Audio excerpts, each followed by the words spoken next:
I'm going to again draw a rectangle.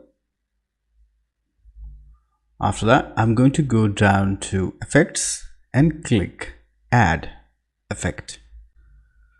When I do that, a Properties box will open, and there are up to 6 different effects that I can apply. We'll go over them one by one. First up is the inner shadow. Let's bring our dial towards the top. Inner shadow applies shadows towards inside of the box. First is the position of the shadow on X and Y axis. If I increase X axis, you will see the shadow has appeared 45 pixels from the left, and for the Y, and it has moved 50 pixels from the top.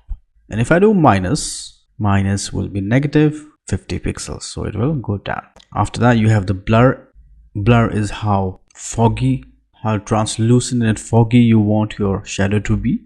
Let's make it, currently it is 4, I'm gonna make it around 50. You can see the effect.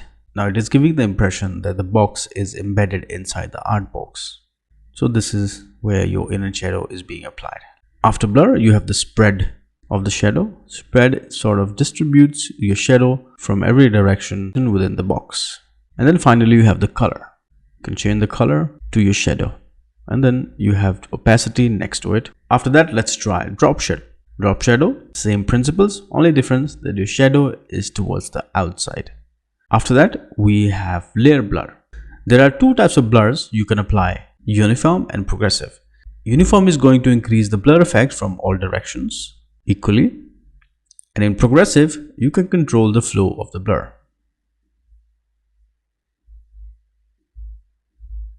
After layer blur, we have background blur. To demonstrate layer blur, I need to import an image. So I'm going to press Command Shift K or Control Shift K to open image importer. Let's select one image,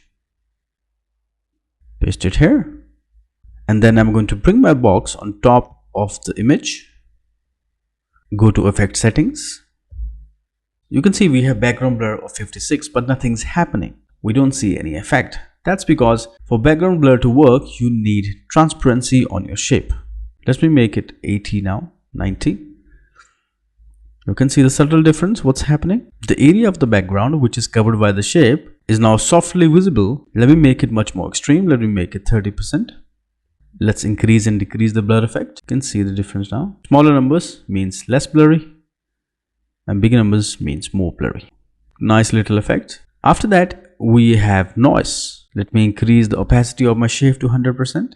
Noise adds grain to your shape. There are multiple options: mono, duo and multi. Let's go through mono first. In the mono, when you change the noise size, it's going to affect the sizing of the grain. Density is going to how close they are. If you decrease, you can see more whiteness coming up, and if you bring it towards the 100%, it will be densest possible. And then you can also change the color of the noise. And in the duo means you can have 2 colors in your grain. Let's try yellow and black. And then we have multi approach. Multi is used for creating dynamic textures, more realistic sort of textures. You can play around with these settings to find the ideal look that you're looking for, given that you have the right transparency and combination colors. You can see as I increase and decrease the size, I'm getting different kinds of effects. I can use it to simulate cloth, I can use it to simulate glass, so it's a much more dynamic approach. You can see the effects are changing quite drastically. After noise, we have texture. Texture simply adds texture to your shape. You can increase and decrease the dial to see what suits you best. So you're not limited to just one effect that you can add to one shape. You can apply multiple effects by coming to effects and clicking this effect button called add effect. And then on top of it, I can add more effect. For example, I want to add background blur. So I will retain my texture and my background blur. And if you remember, for background blur to work, you need to have some transparency on your shape. And then we can apply one more effect if we need to. Let's apply noise. So that covers our effect. Up next, we are going to explore typography. Do you want to learn UX UI design to solve real world problems and design innovative products? Whether you want to join a top tech company or you're a founder looking to build and launch your own game-changing startup, join Design Dreams to master the professional process that turns great ideas into successful scalable products. My name is Arshdeep Singh with 15 years of design experience, and I have seen where aspiring designers and founders often get stuck. Many courses just teach you the tools. They show you how to use Figma, but the tool is just a hammer. And learning to use a hammer doesn't mean you are an architect. A successful product isn't built on tools. It's built on world-class strategy and deep understanding of people.